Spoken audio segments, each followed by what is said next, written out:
It is a beautiful Wednesday. Hello there, very good morning, and many thanks for joining us on this special program right here on NTV Uganda. My name is Romeo Busuka, and of course, ahead of the International Women's Day, that is on the 8th of March, where we shall be celebrating and honoring the very, very strong women within the world. We are actually so early to actually observe the day today. What have the women achieved over the years? Is gender inequality dogging their ability to achieve more success in that regard? So we are talking about how gender equality today can actually lead to a transformative society tomorrow. That is the theme for our conversation today.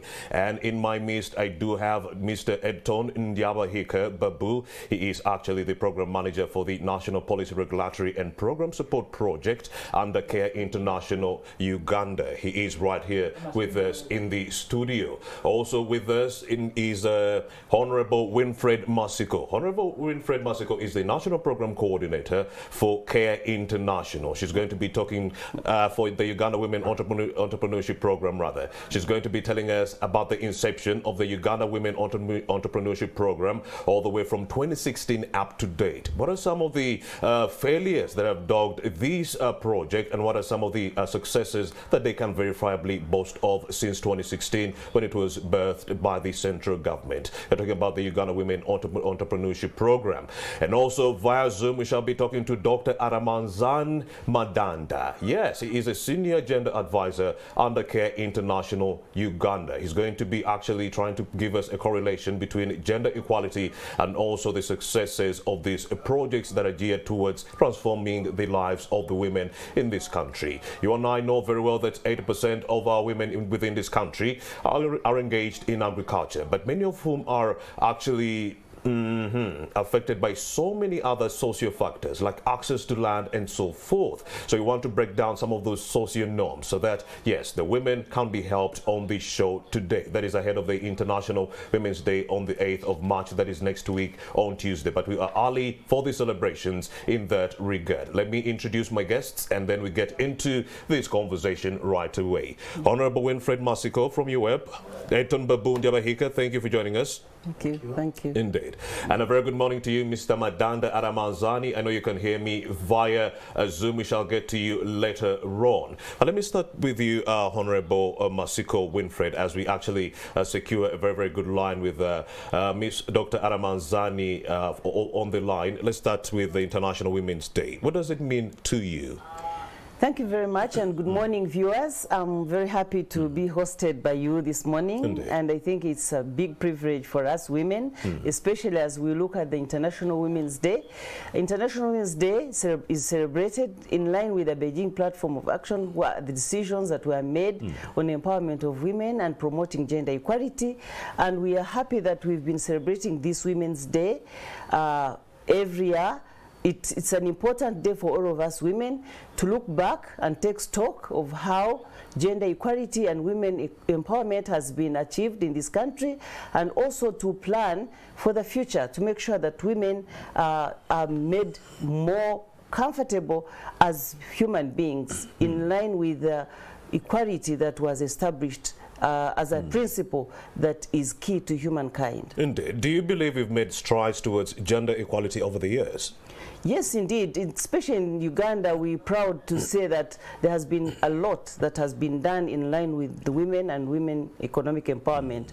First and foremost, you realize that our constitution is very rich as far as gender equality and women empowerment is concerned. There's the affirmative action that was put in place, which was intended to make sure that they promote the women's well-being. At the same time, there have been so many different policies that have been made. The gender policy, which is being revised now, and the fact that the women have to be included, at least now, in almost all programs. There has to be at least 30% of women as representatives. We've seen very important pieces of legislations coming up that support women equality. If you've seen that it is now very clear that if there's no promotion of women equality and in any program, it cannot be supported. in any budget. So we think we've done a lot as far as this country is concerned. But above all, we've seen even other activities like in education, where we've had an affirmative action there.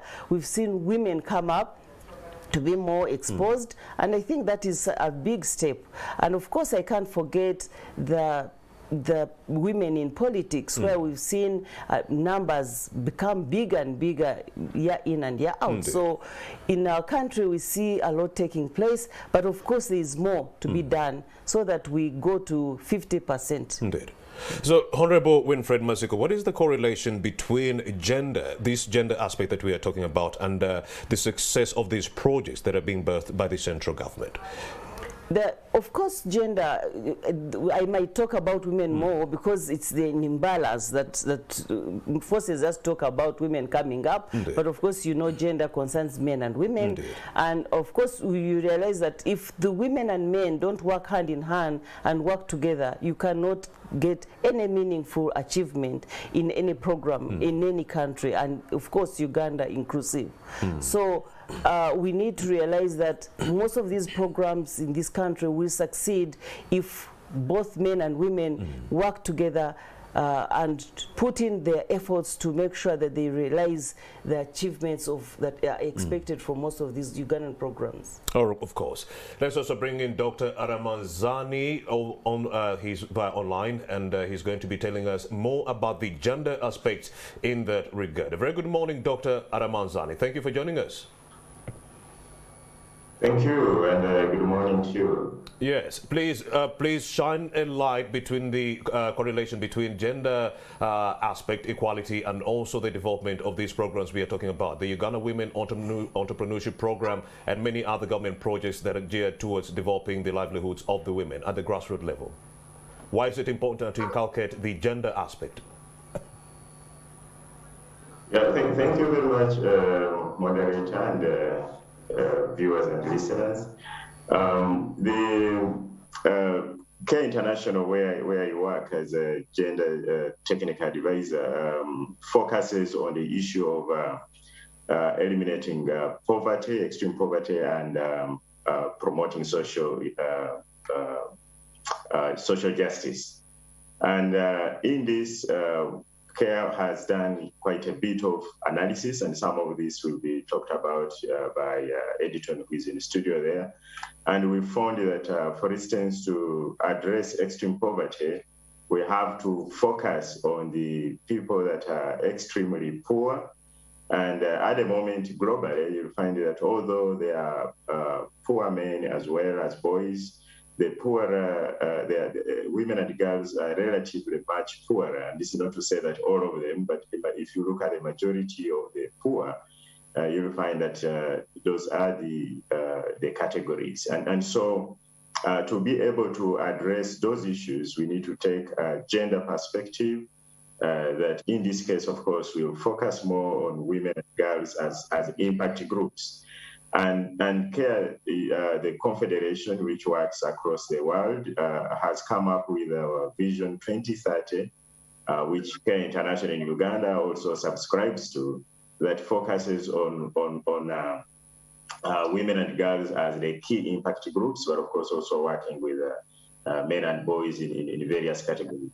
So we find that there is a very strong intersection between these gender issues and the different programs, such that if you are not sensitive to those gender issues, you may not be able to achieve results, even if you talk of any program. And good enough, and as mentioned by Honorable in the studio, the government of Uganda and very many actors, recognize the intersection of gender with the various programs, including the upcoming ones like the Parish Development Model, all these Uganda Women Entrepreneurs Program, etc., and all these initiatives. So very, very important that this gender aspect is looked at. Otherwise, then it becomes very difficult to achieve our results. And maybe just to mention that this year we are looking at, as CARE International in Uganda, we are looking at showcasing what we've done around women economic empowerment, but also using this opportunity to celebrate the International Women's Day, which of course is an opportunity to reflect on the various opportunities and challenges and achievements that around gender equality over the various decades up to now, and of course come up with strategies to see how we can address the remaining gaps. Thank you. Zani Madanda, when you say gender inequalities and negative socio-norms, exactly what do you mean? When you, there are many ways that we look at gender inequality, but gender inequality, for instance, if you to bring it very down at a simpler level, is to say, for instance, if there are opportunities, like for instance, if there is education, there's opportunity of education or opportunity of financial services, you'll find that there are some people who could be held back because of the gender and social norms. For instance, if the norm says that women and girls do not have to be as ambitious as men and boys on issues of finances, controlling and acquiring finance, so some people will be held back and will not be available to take advantage of those opportunities and services, even when they are available. We could have, for instance, transportation, improve the transportation, improve the roads, maybe airlines or services or train services. But if the norms say no, women and girls should be more domesticated, they should stay at home, they will not take advantage of that infrastructure as compared to men and boys who may be encouraged by the social and gender norms to move on. So these social and gender norms actually permeate all sorts of things, all forms of our lives, health issues, behavior, and so on and so on.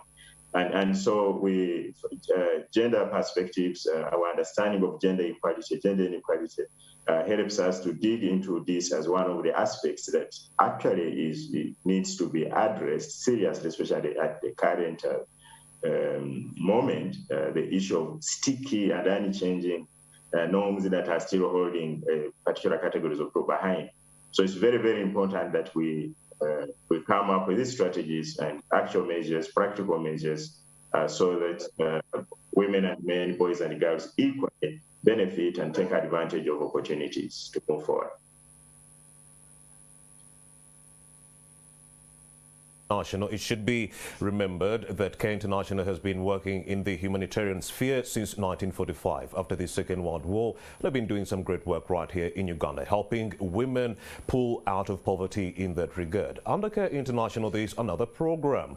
It is called the National Policy Regulatory and Program Support Project. And the program manager is already here with us. Mr. Editon Babundiabahika is going to talk to us about a baseline study that was conducted by Care International under the NPRPS, and to ensure that they really know the successes of the Uganda Women Entrepreneurship Program and how deep it did go to affect the women that were targeted in that regard. Majority of the women benefited, as Edton Babu Ndiabahika is going to be confessing right here on the show. Very good morning once again, Edton. Yeah. Let's get to the National Policy Regulatory and Program Support Project. What is it about, and what was the target of all this?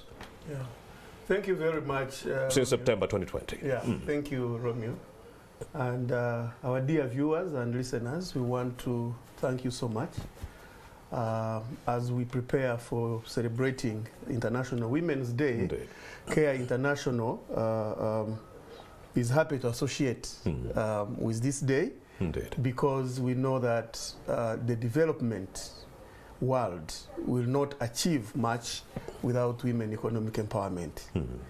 Because we know that gender equality is actually a fundamental human right. Indeed. But also a precondition for development.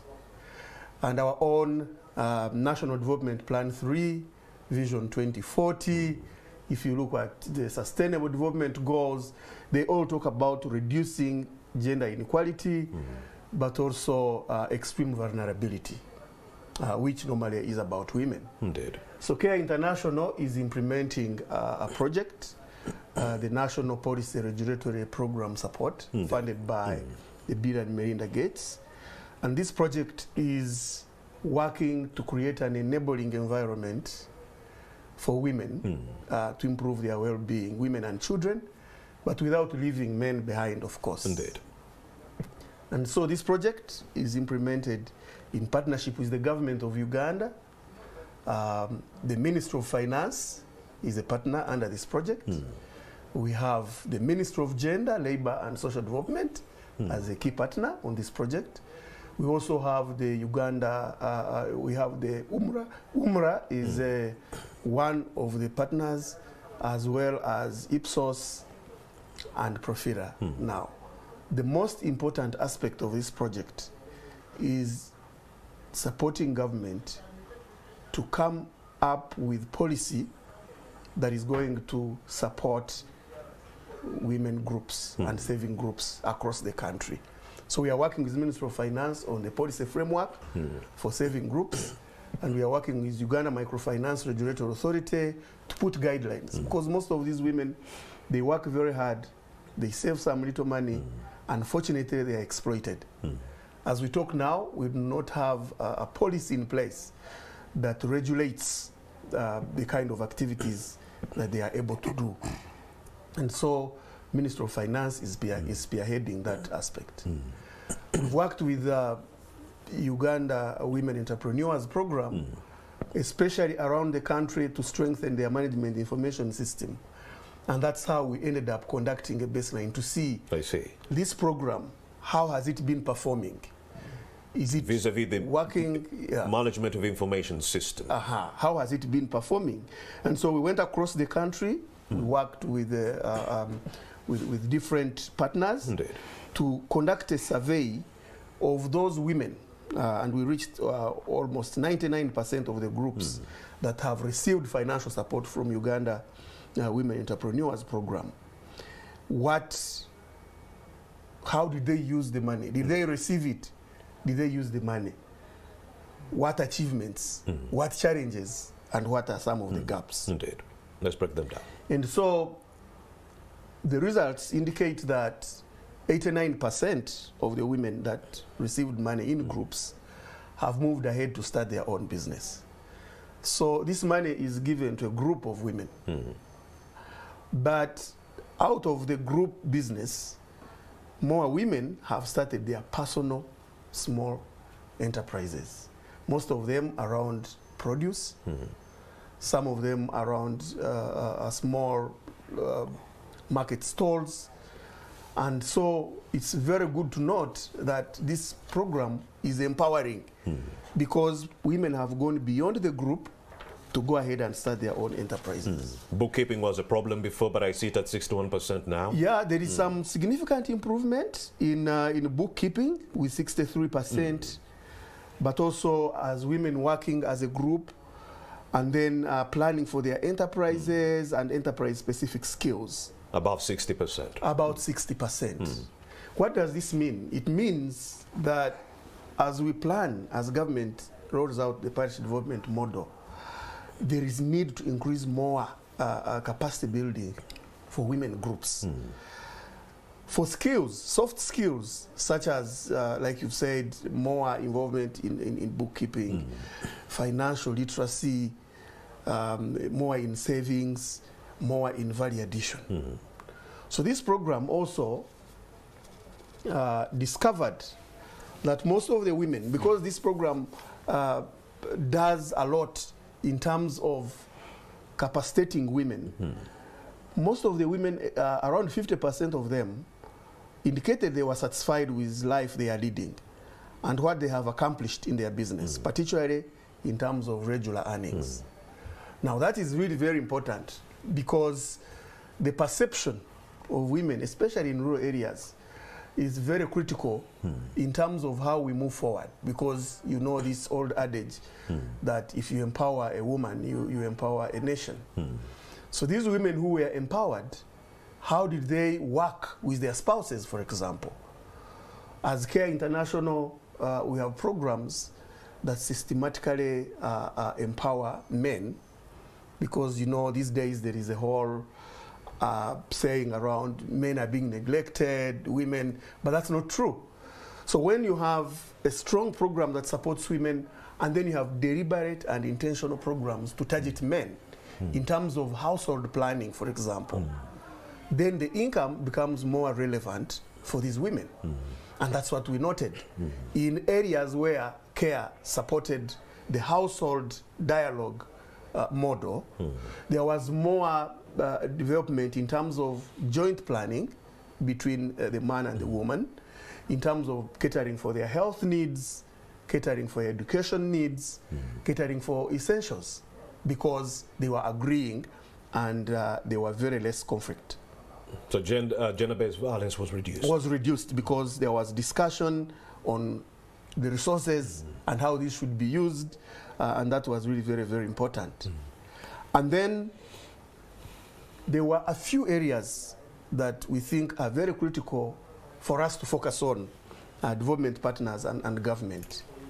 One of them was to do with issues to do with value addition.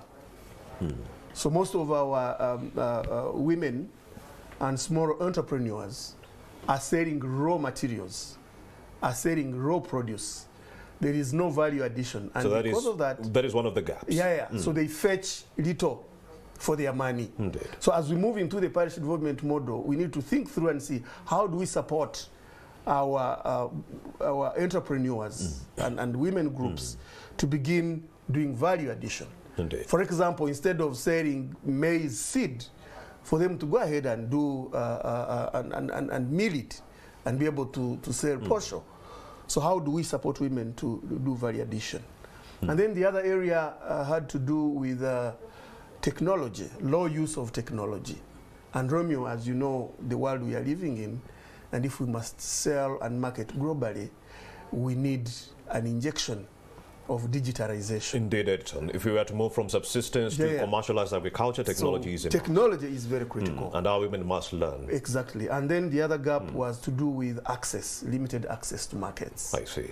So there was heavy production and some of the groups could not access market to sell their produce. And of course, there is another component the parish development model intends to iron out. At a competitive price. Winfred will actually indulge us. So with this project, we are working with ministry to see how we now work with the groups on some of these identified gaps to be able to take them to another level. Issues of technology, access to the market, and so forth. Access to the market, yes, access to the market, issues of technology. Value addition. But also issue of male involvement and joint planning at household level. Are the men responding? The men are responding positively. We have very good stories, success stories, role model men, where we have seen women being supported by their male counterparts to do business, but also to plan as household on what they want to do with their resources. And so we have a positive model, and we call government and partners to ensure that when we are rolling out this parish development model, we do not leave gender issues alone. Indeed. That is Elton Babu Ndiabahika. He is the program manager for the National Policy Regulatory and Program Support Project under CARE International. We also do have Honorable Winfred Masiko, the National Program Coordinator for the Uganda Women Entrepreneurship Program, UWEP. Via Zoom, we also do have Dr. Madanda Aramanzani, Senior Gender Advisor under CARE International. Let's get to you, Honorable Winfred Masiko, and talk about the Uganda Women Entrepreneurship Program. Its targets when it was incepted, and we also would like to know the correlation between women economic empowerment interventions and also the parish development model, AMIOGA, UWEP, and so forth. Yeah. Thank you very much. And I'm also happy to state that CARE has done a lot of work for us. The studies it has done, we do really agree with them, because right at the beginning, when in 2016, when Uganda Women Entrepreneurship Program was established, it had four major objectives. One of the objectives was to increase the capacity of women to be better entrepreneurs. Another objective was to access affordable credit. Another objective was to promote access to market and also to help facilitate women access appropriate technology. And all these objectives were set to be achieved in the 5-year period. I'm glad the 5 years are over, and we're able to have a study made by CARE, and we do really agree with the results, because out of the, it was, I think, only 18% of the planned money for the 5 years that was released for this program. And with that percentage, it was mainly the credit part that was concentrated on, as well as capacity building. But you realize that the issue of market, facilitating women to access markets for their products, and value addition, as well as technology, use of appropriate technology, were not focused on because of the limited resources at that time. So indeed, you find that the study came out with those, and it is true. But it is also important to note that women have benefited greatly, and it has been one of the most successful programs, because if you look at the recovery rate, it's this is a revolving fund. It is over 70%, and sometimes at some stage it hit 80%. So the recovery rate was really very, very attractive and impressive, and it is a program that women have benefited from, as the study has, as Elton has already talked about. So way forward, as we go into the parish development model, one of the advantages of the parish development strategy is that it focuses on agriculture, and it is operated at the parish level. You realize the majority of women are in rural areas, and the majority of women are in agricultural sector, and therefore in subsistence economy. So this model and the strategy indeed will, if it is implemented as it is planned, women will be assisted greatly to access, to be able to benefit. And if you look at the financial inclusion pillar, it has come out clear that 30% of the resources that are at the parish level in the circles will be accessed by women, 30% by youth, and 10% by people with disability and others. So those kind of percentages that have been set aside are like an affirmative set to make sure that at least women can continue to access these resources. So with parish development model and women economic empowerment, it fits in quite well. If especially the processing, the marketing of the products are focused on, then you'll have helped women to come out of poverty. And also, if we could also work hard on the issue of mindset change. I'm glad that is an area that the Ministry of Gender, Labour and Social Development is charged to have, to make sure that people's mindset is changed to making money, so that we don't just produce for consumption, but we produce for sale, and therefore increase our incomes and become better. So if those financial inclusion pillar, the mindset change, the processing and production are focused on, and the results are achieved, it will greatly improve on the women economic empowerment. What are some of the... I need to add... I need to add something, especially on the parish development model. Yes. We are excited about this model because it is catalyzing parish as the epicenter for development. So the nearer you move to the parish, the more you are likely to reach the women, where the women are. And so it's very critical for us to reflect and say, in most cases, government comes up with programs that will put more money into the pockets of people. Sometimes, unfortunately, this is not accompanied with enough capacity building. Building capacity of women to sustain these interventions. And so when we saw this pillar of mindset change, we were very excited, because then we know that it's not about just pushing money to the groups, but it's also about building capacity of the groups, of the women, to sustain the intervention.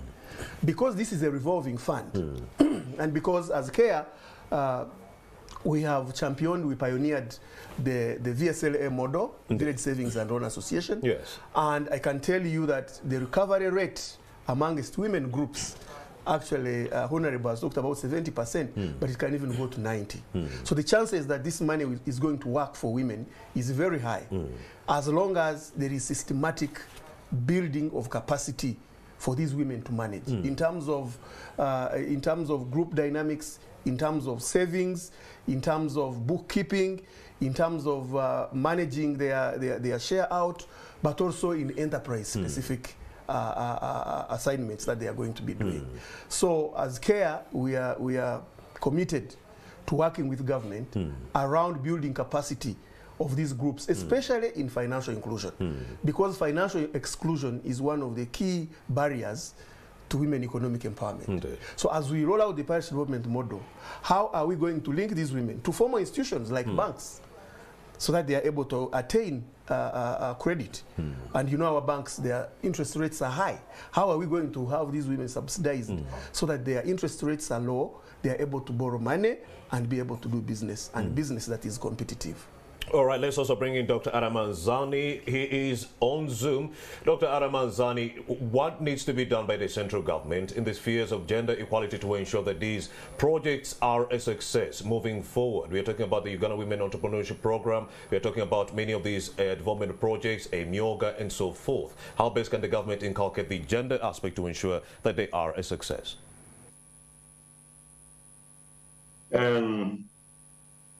Thank you very much, moderator. And maybe one of the things we need to continue flagging is that inequality around the economic issues is one of the greatest gender inequalities that we have. And some studies had, a few years ago estimated that it may take beyond 8 decades to close the gap if we are moving at the pace we are. So there's need for some kind of accelerated interventions around economic inequality on the basis of gender. So if you just take one example, for instance, inheritance of property, wealth, land, etc., you see a very huge inequality there. Yet this is one of the ways that wealth and resources are being passed on from generation to generation. So it's very critical that if we are talking about real empowerment of more than half of the population, it's very critical to look at this economic empowerment. And just to add a little about the parish development model, which is going lower now to reach the individual, but we should also know that money, must end into the pockets of individuals to be able to improve their well-being, and so that's not as automatic as it is. The point that if we place money at that level without taking into account the gender issues, the gender norms we talked about that constrain particular groups, the social norms, then you could find that a particular group of people have maybe taken advantage and advanced at the expense of the rest. So this is where the gender perspective is very critical. But moderator, I wanted us to flip back a little bit onto the linkage of this discussion, the women economic empowerment as a contributor to gender equality, sustained gender equality now and for the future. And this is very important, as I say. But also we need to recognize that as highlighted in the global theme by the UN, which is also bringing issues of climate change impact and so on, and to say that there are various angles that we contribute to the issue of gender equality sustainably. And that's what we are doing at CARE. This is one of the things we are doing, highlighting the issue of women economic empowerment, of course, in partnership with the government, partnership with UEP, etc., all those partners that have been mentioned. But also there are interventions we are celebrating around climate justice, for example. There's huge issues around the negative impact of climate change. There are issues of emergency, humanitarian crisis. Right now, of course, Ukraine is in the news, but also the crisis here. Uganda is one of the I think the third largest host of refugees globally, and we are in there to contribute towards ensuring that the humanitarian crisis is addressed from a gender perspective and contribute sustainably. So the point I'm saying is that this issue needs us to pull from different angles.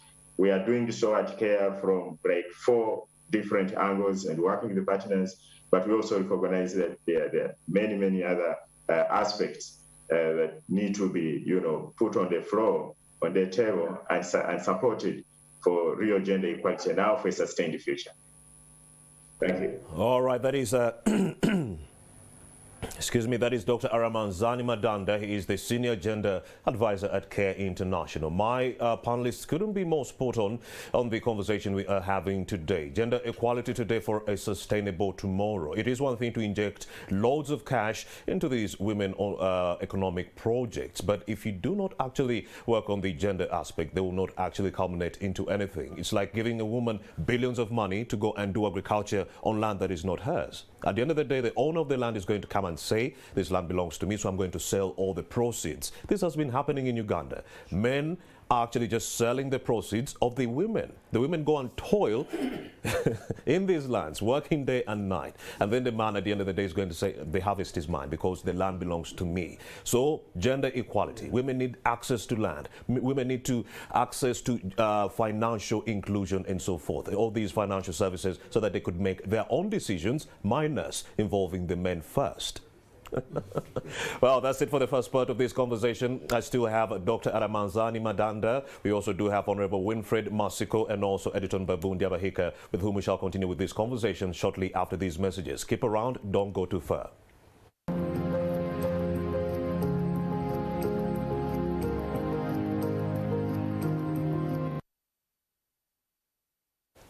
A very good morning once again, and many thanks for staying with us right here on NTV Uganda. A pertinent conversation is in the offing. We're talking about gender equality for a sustainable tomorrow. Yes, I do have Editor Babu Ndiabahika. He is the Program Manager, National Policy Regulatory and Program Support Project under CARE International Uganda. Dr. Aramanzani Madanda is online via Zoom. He shall be joining us later on to talk to us about the gender aspect and how it can actually lead to more successes when it comes to these government interventions that are being birthed by the central government. We also do have Honorable Winfred Masiko, the National Program Coordinator for the Uganda Women Entrepreneurship Program. Also, COVID-19 was in the mix. It did affect many women as they embarked on these projects to ensure that they transform their lives. So how did the pandemic affect them, and how did the Uganda Women Entrepreneurship Program come through to help them? How did CARE International come through using the NPRPS system and so forth? Let me go to you, Ndiabahika. Let's talk about COVID-19 and how it affected our women within the country.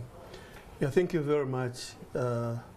CARE conducted a study. It's a multi-country study, actually, but here in Uganda, called Women Respond. Indeed. And the study was mainly to assess the impact of COVID-19 on women saving groups. Because, as we know, COVID affected everyone. Indeed. But women were the most hit because largely they operate in an informal sector. But also we know the mother, the care role that women do, taking care of the sick, taking care of the children who were at home. Unpaid so work. most of the businesses of the women were affected. So they couldn't tend to their businesses, instead they were tending to their loved ones. We realized that actually close to 70% of women businesses in rural areas could not be sustained. In other words, they collapsed. It means that those women who were getting a source of livelihood could no longer get it. In that study, we also found out the increased domestic violence because of the income, the low incomes at home, but also traditionally most families have never had time to sit together and stay together, man and woman, in the same place. And so here, men and women were staying together. The incomes were less. In some areas, you find a man is not able to provide. So if a woman is asking a man for money to buy essentials like food, that can generate into chaos. I see. We registered stories. I remember one that is vivid in a place where a woman was narrating how, you know, he was battered because of paraffin. You know paraffin? Yes. I think he had bought some paraffin of 500 shillings. After 2 days, she went asking for more paraffin. And the man said, paraffin, I just bought 2 days. Where did it go? And the woman politely said, I drank it. Because surely paraffin is not consumable, like somebody can eat it. And that culminated into battering and violence. And so what the program did was to again work with the media to create awareness around COVID-19, but also promote more household dialogues to stem violence. But also under the NPRP project, we then conducted a study on the women landscaping. Where are these groups, the women collectives? What are they doing? And so currently we have a database of slightly close to 200,000 groups across the country. The Women Economic Collectives. Yes, Women Economic Collectives. We know what they are. We know what they are doing right now. And as CARE, we have embarked on skilling, working with these groups to ensure that they have essential skills, but they are able also to move on. And they are also be able to link, because one of the effects of COVID-19 on serving groups was that they could not move to go and meet. They regularly meet to serve. They could not move, they could not. So the lesson we learned from that is there a way we can work with service providers to be able to support women save their money, have their records intact, without physically moving.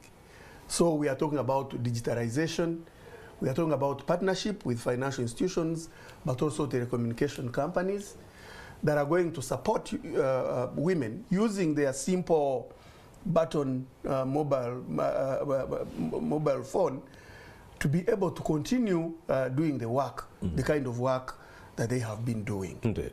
We have also embarked on working to ensure that we reinvigorate, we sustain the agricultural value chains, because then we know most women groups attain their livelihood through agricultural value chains. Production, processing, and harvesting. So across the country, in Karamoja, in southwestern Uganda, we have projects that are empowering women in value chain, looking at dry-resistant crops, using the farmer field school model to ensure that they have varieties that are good, but also post-harvest handling, because there are many issues around quality.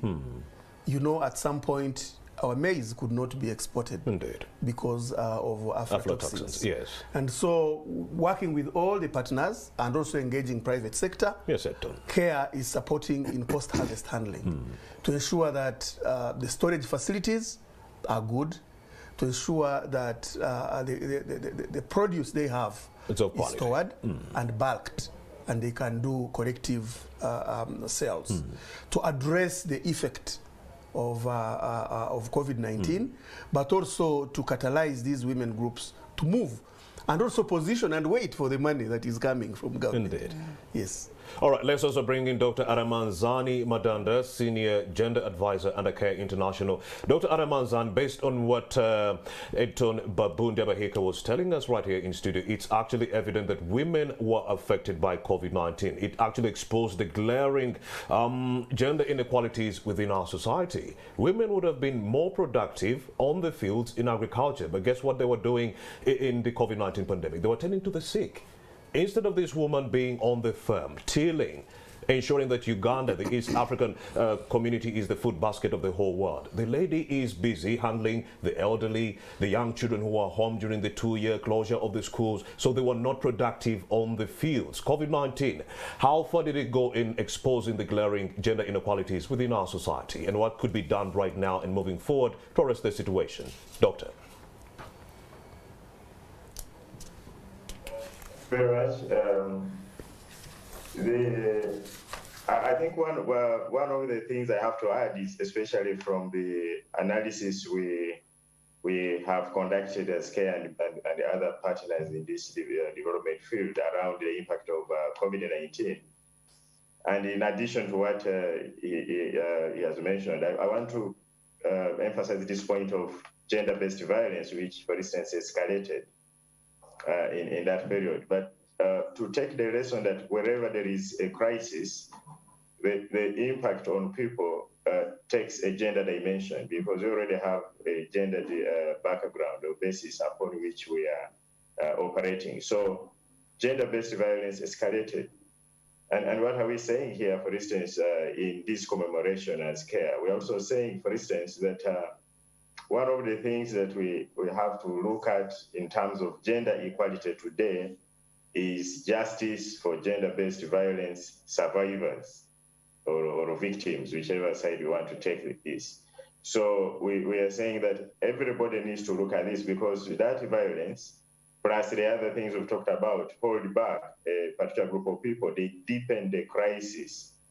And when that happens, then we lose the gains that we could have made. So we are having, in addition to this conversation, even more activities which are going to highlight this. But yes, COVID-19 has showcased, it has actually just demonstrated that crisis, even if you go back to Ebola, for example, or any kind of crisis or disaster, or even flooding, or war or conflict. So it kind of still brings up those the idea that we already know that crisis has a gender impact, has a gender face. It affects women and girls, the vulnerable, the elderly, a little bit more than those because of the issue of our structure, the gender structure that we are raised in. So I think that's what I just wanted to highlight. Thank you very much, Peter. Could you also please help us highlight the some of the policies right here within our country, Uganda, and the other relevant treaties that are geared towards facilitating the gender equality interventions we're talking about? Local policies and other relevant treaties. Yeah,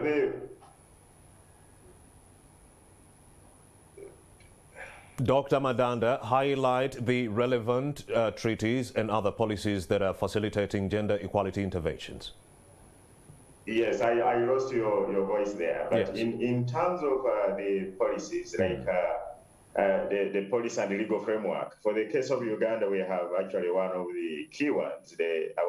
Our national constitution is actually a very progressive, overarching law that provides all this. And then, of course, we have the national gender policy, which provides, again, guidance at that level, and many other policies around gender-based violence. We also have the Gender-Based Violence Act, for example. There are so many strategies that have come up, have been done. One of them is the strategy for the implementation of the UN Security Council Resolution 1325, which we know about women, peace, and security.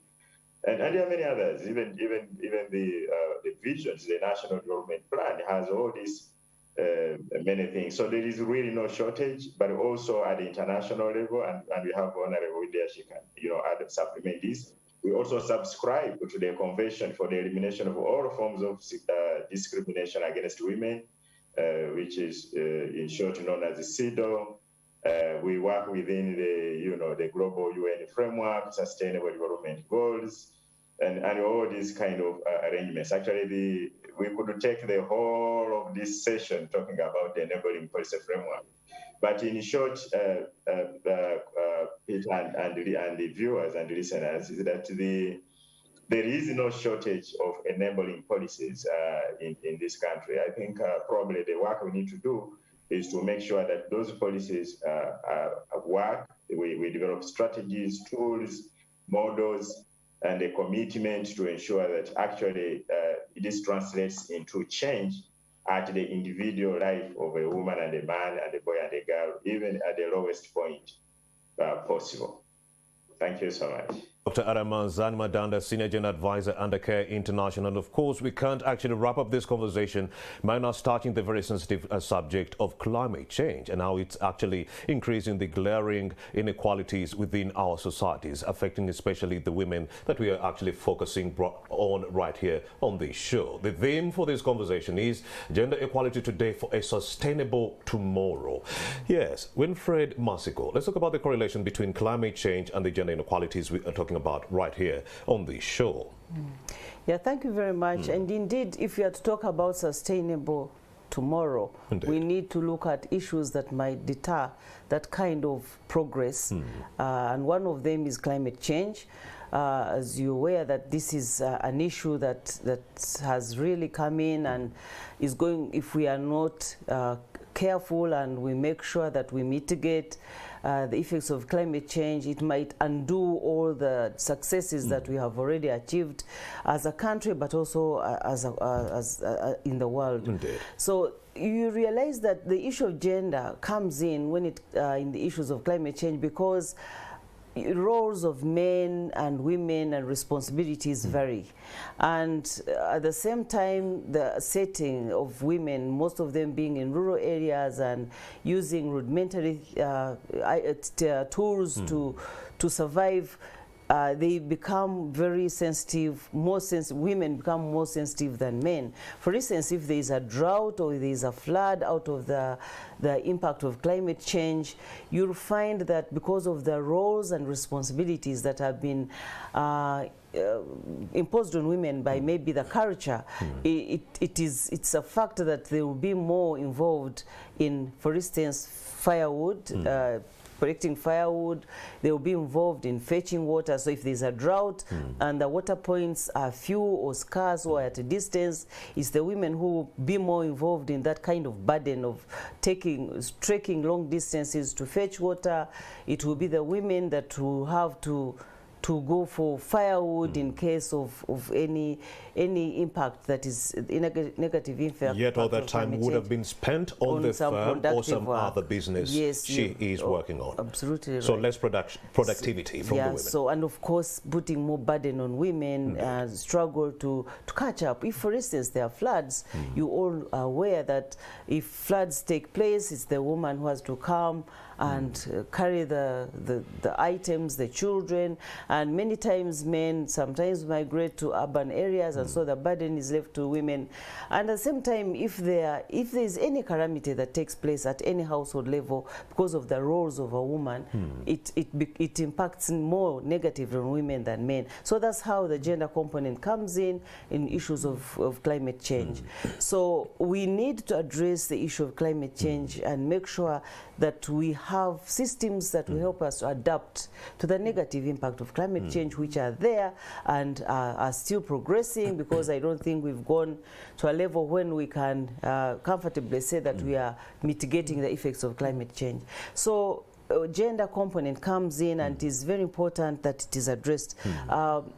What is now happening globally, it has become an issue, and gender and climate change, if you look at these negotiations, it has become a standalone agenda item, and the world is focusing on it. And if you realize that it's an important issue, because even this CSW, the topic is around climate change, disaster risk reduction, and environmental degradation. So you can see that already the world is set to know how best we can make this gender issue an item to be focused on if we are to register any sustainable development. Globally, you realize that we've had enhanced Lima work program out of the Paris Agreement, and they've set out the Gender Action Plan, which we are all supposed to follow and make sure we adhere to all the activities that they put in place, so as to make an impact, a positive impact on reducing the negative impact on women of this climate change. So climate change is an issue that we have to take on and make sure that we all mainstream it in all the activities that we are doing, so as to ensure that we can have a sustainable future, and also to make women better placed in society. And of course, combating climate change would have to mean adapting to new technology that will go a long way in alleviating the effects of climate change, putting in place irrigation systems and all this modern technology in that regard to aid the women in that regard. But then the issue of access to finances. You need the money to purchase all these irrigation tools that you need, many of whom the women might not have the financial muscle. It is the woman that is going to the agricultural fields to till them, and it's the man who's going to be selling the proceeds at the end of the day. So they do not have the money to buy even the inputs to help them increase their productivity in that regard. Is there something that is inculcated within the parish development model to ensure that the issue of climate change is also sorted out? Yes, among the cross-cutting issues, of course, climate change is taken in as a cross-cutting issue in the parish development model. But of course, when it comes to the several pillars that have been put in place, I think it is important the issue of technology comes out clear, that there has to be improved technology if we are going to make women benefit from the parish development model. And of course, before we go that far, I think the most important item I see here is the mindset change and community mobilization. If we don't take an initiative to go out there and make sure that women see the importance of adapting to technologies and using them, if they are availed, then we might not succeed. So first and foremost, we need to get out and make sure that the women's mindset is changed so as to appreciate the use of technologies and maybe improved seeds and accessing markets and being able to work and benefit from the different pillars that are in the parish development model. Well, of course, you talked about mindset change. It's one of the 7 pillars of the PDM parish development model. Editor Ndiaba Hika. Let's talk about the rest of the other pillars, like financial inclusion, governance and administration, and so forth. Break them down for the viewers. Financial inclusion first. Yeah, thank you very much. Before I go to the parish development model, Indeed. I want to just highlight that CARE in Uganda has a lot of focus on climate justice as one of our key programs. And indeed, addressing some of the adverse effects of climate change, we are involved. We have programs that look at climate smart agriculture. I like that. We have programs that look at energy saving, cooking stoves. But as you know, we also focus on refugees, and you know that is a very big issue around access to water, access to firewood. And so these energy cooking stoves are able to help in that way. But and also, of course, gender inequalities are rife within the refugee settlements. Very, very, very significant. Yes. So CARE does a lot of work, but also... How are the women faring within these settlements? Yes, most women have the care burden. Indeed. And so when you, it is both in the development sector, but also it becomes more paramount in the refugee setting. Indeed. Because it's the women that, you know, have to fend for food. It is the women that have to walk long distances to fetch water. And along the way is where they get issues, issues of rape, issues of defilement, issues of domestic violence. And so CARE has been working with government, particularly Office of Prime Minister, to be able to bring services nearer, like water points, for example, so that women don't have to walk for long distances for them to get water, because that's when where they get a lot of challenges. And so the government of Uganda has been very keen in supporting these programs that will bring services nearer to the refugee settlements, and also having the household dialogue, the conversations at the household level between the family to be able to address some of the issues that would stem violence. And yes, we are registering significant progress. There is still a lot of work to be done among the refugees, but a lot of work has been achieved so far. So allow me now move to the parish development model, and particularly around the financial inclusion, because that's really very, very important. And it was one of the factors within your report. Financial exclusion was really rife among the women. Yes. So 85% of rural women work in the informal sector. And one of the characteristics of the informal sector is limited access to formal banking services. So it means that women groups are working with very, very little capital because they cannot access credit. These are the SMEs. Their services, most of their services are not registered. And so the National Program, Policy Support Program, is working towards formalizing these groups to begin with, so that they are able to access and link officially with banking institutions. So we are working with the Uganda Microfinance Regulatory Authority on the registration framework for saving groups across the country. That is going to help them link and access services. But also we are looking at reducing financial exclusion by training these groups, by changing their mindset, because we know majority of them do not save with the bank. They save their money at home, under the pillow, in the pot. And so we are trying to encourage them to collect this money and entrust it with the bank so that they are able. But we are also negotiating with the bank so that once this little money is put, they don't cut it. Because the fear of these rural women is that when they take their money to the bank, this money is taxed, this money is chopped, so they receive less. So we are also encouraging working with banks to be able to reduce on some of these charges that they can give. We are also working to broaden the formal saving and investment space by training the groups in entrepreneurship and linking them to the banking institutions, and then engaging the private sector. So wherever we are working with the private sector that is organizing these groups, that is helping them to bulk their produce so that they are able to attract competitive prices. And that is looking at Pillar 1, production, processing and harvesting. And marketing. Yes. Because that's really very important. One, we have to increase produce. And the way we increase it is bulking. So we are encouraging women in groups and cooperatives to be able to work together. Because the land tenure in this country is such that people have very small pieces of land.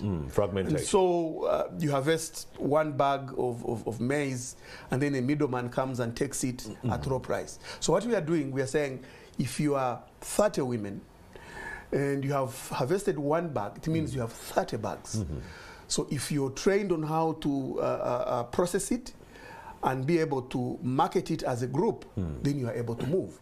But also the inputs that you use and others. So the bulk produce processing and marketing is one of the key tools that we are using to ensure that the women are able to benefit from their proceeds. Indeed. And then I talked about male involvement. For us, it's very, very key, because we know that male predominantly own the assets of production, such as land and all these other capital. Indeed. And so we involve men to be able to realize how important it is for their women to be able to do business. Part of the mindset change. Part of the mindset change as a pillar. And so as CARE, we have invested significantly in creating awareness, but also training families in financial literacy. Indeed. The importance of saving. The saving culture in this country is wanting. We are a consumer economy, and it is money out of the pocket to the field. And so CARE is investing in financial literacy for groups to know how to make their money, save it, and multiply it. Most of the groups before, without financial literacy, they save money only to eat it during Christmas, to buy meat, a lot of meat. They share out, and then they start afresh in January at 0 point. But we have now introduced what we call saving for a purpose. That at the beginning of the year, before you begin to save, you have a purpose. You say, what we want to do is to change from a grass-thatched house to an iron-roofed house. Or we want to get solar, for example. Or we want to purchase land. Or we want to have an ox plow. And so you work towards that, so that at the end of the year, when you get the money, it is going to do what it is supposed to do. And so that is really very critical for us to invest in.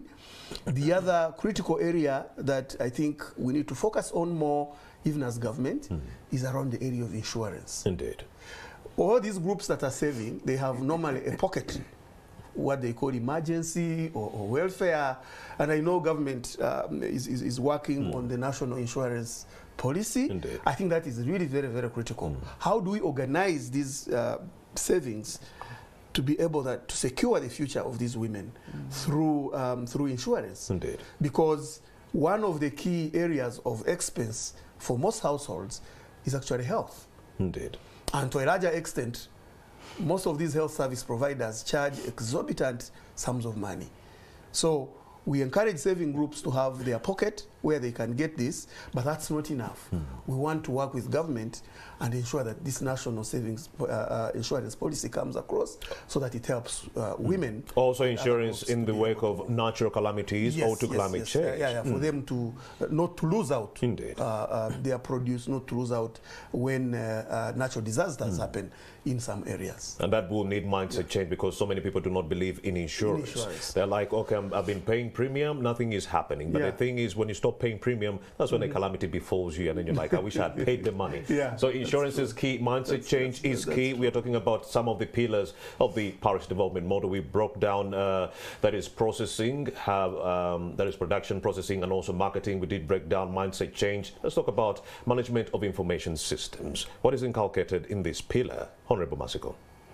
Yeah, thank you very much. The management information system is a very important pillar because data is a very important tool for any development. Absolutely. So this pillar will correct all the information that is needed and make sure that it is available for use. The beauty with the modern technology is that now we can have one center where you can pick all the information you need, how many women have accessed. For instance, if you talk about the financial inclusion pillar, where they say 30% should be women, the money should be accessed by women. So in this information management system, I'm sure you'll be able to pick and see how many women have accessed.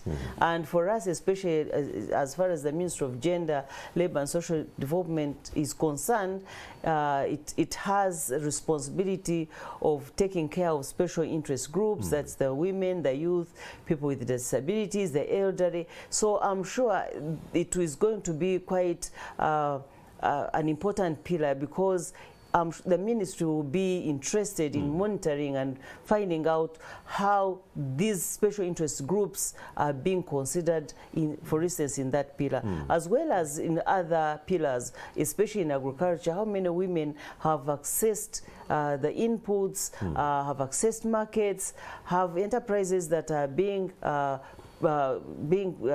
put on markets. So it is an important an important pillar, and I'm sure it is going to also provide all the data that we need as far as other pillars are also concerned. So it's going to, of course, it is managed and housed by National Bureau of Statistics, but still working with other ministries which come in to make sure that all the information that is needed is put together. So it is a pillar that I think forms the backbone of the parish development model, because without data you cannot do any meaningful development. Indeed. And of course it will be that data that will help in the monitoring and evaluation of the outcomes and of the PDM. For the National Policy Regulatory and Program Support Project, it started in 2020 around September. It is going to end around September this very year. That is the fate of the NPRPS. But what is the fate of the Uganda Women Entrepreneurship Program that started in 2016 moving forward? And what kind of message do you have for those women who missed out on this scheme in the last 5 years? Yeah, we still, the Uganda, I also need to thank CARE for helping us put in place a management information system at the Uganda Women Entrepreneurship Program. We have now an elaborate system which can help you know what has been taking place in every district, and the groups, the recovery rate, and those that need to recover. So the way forward is that this our system will be, I'm sure, will be used by the PDM to know exactly where they need to improve, or the information they need, either to fill in the gap of resources in case they need to do that. So the Uganda Women Entrepreneurship Program is one of the programs that is going to be merged into the PDM, like any other wealth fund. Of course, we Youth still, Livelihood Fund also. Yes, we are still having a discussion and saying that this program is an affirmative program. It could work hand in hand with the PDM. So we are still in those discussions. We haven't. Indeed, because when you merge such programs, women tend to pull out. And they always love those programs that are specifically meant for them. Uganda Women Entrepreneurship Program on its own, and then the PDM with its small, pocket of money for the women.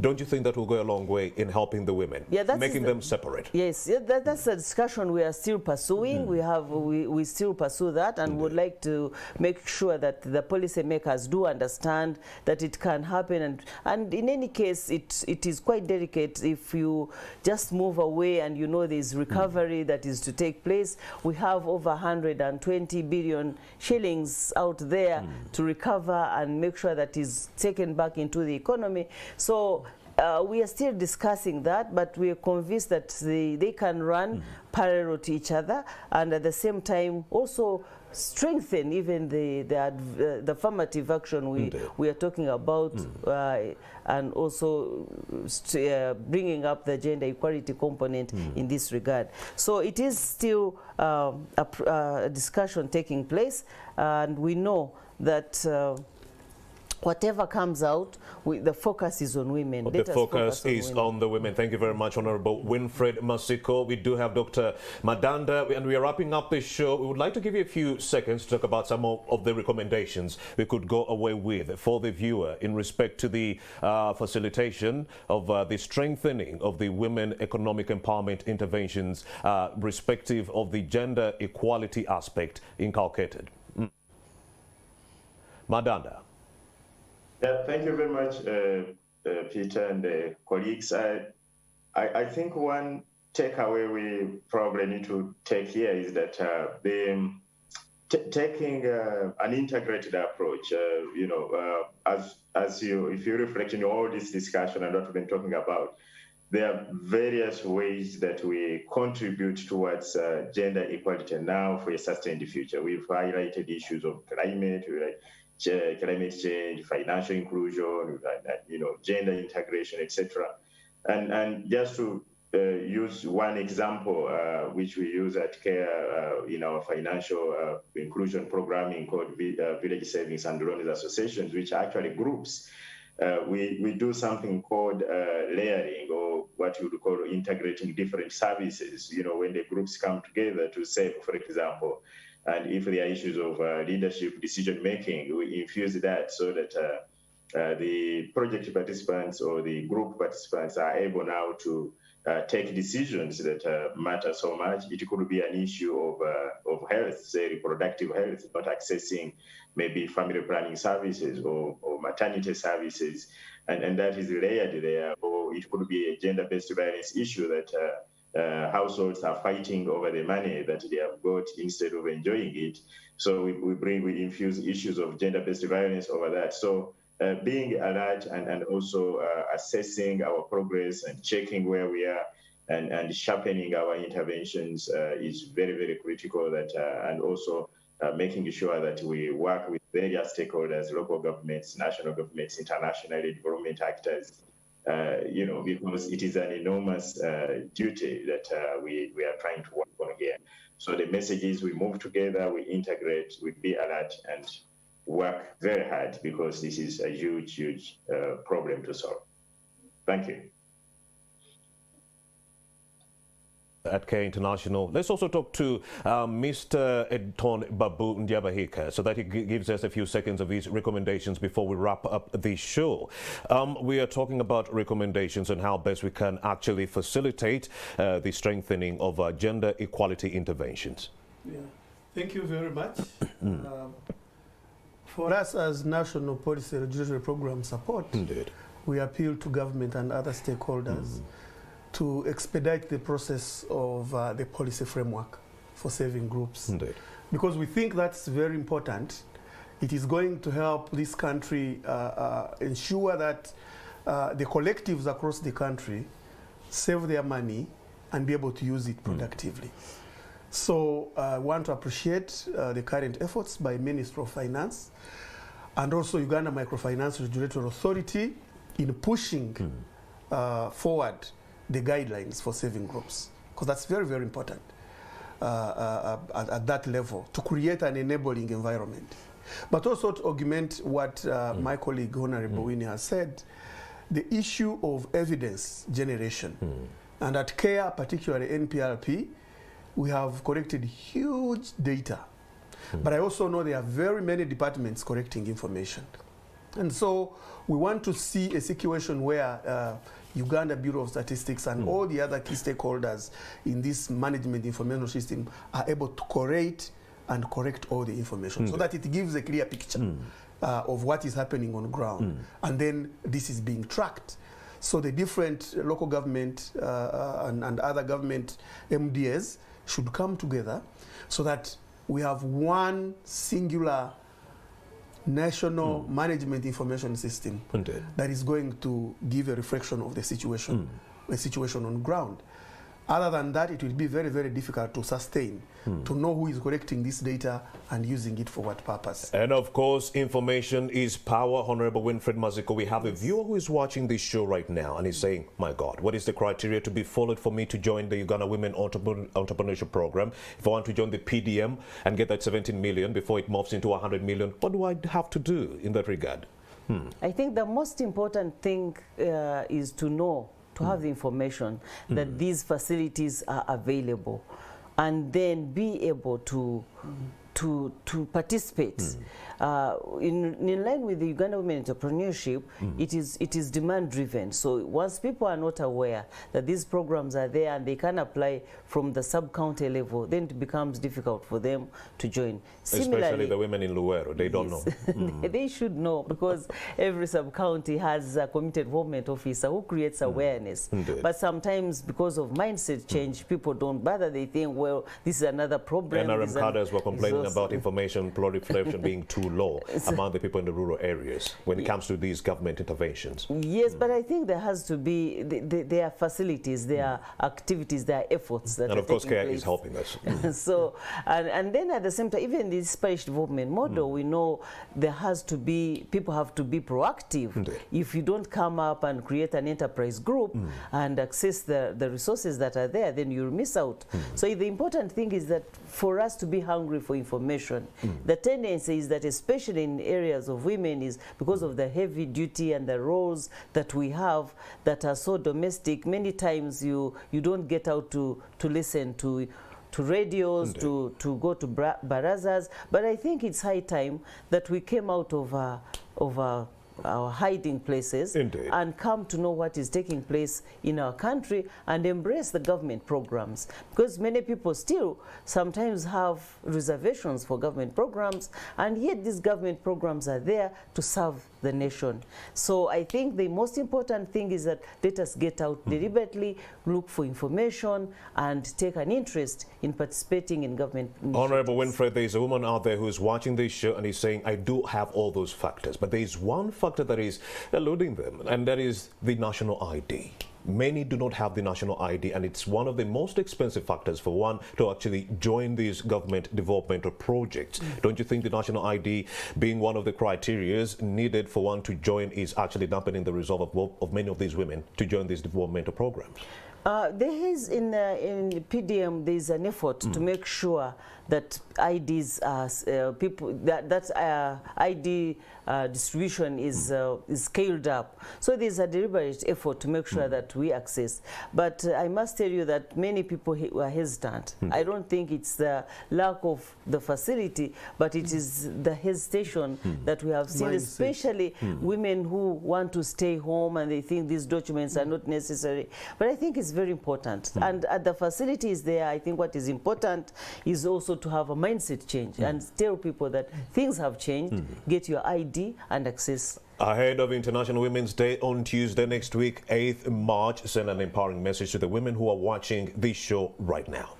I think it's important that we celebrate the Women's Day. Let us all women come up together and be available for these functions. Let us listen, let us embrace what is being talked about, and let us look back and see what the achievements that we have received, especially in this country, which I know are many, but also try to see how best we can forge the way forward by promoting gender equality and sustainable development. Well, thank you very much, Honorable Winfred Masiko, the National Program Coordinator for the Uganda Women Entrepreneurship Program. Thank you so much to Editon Babundi Abahika. He is actually the National Program Manager for the National Policy Regulatory and Program Support Project under Care International in Uganda. You had a lot of information. Thank you so much, sir, for having made the time to speak to us. Thank you. Highly satisfied.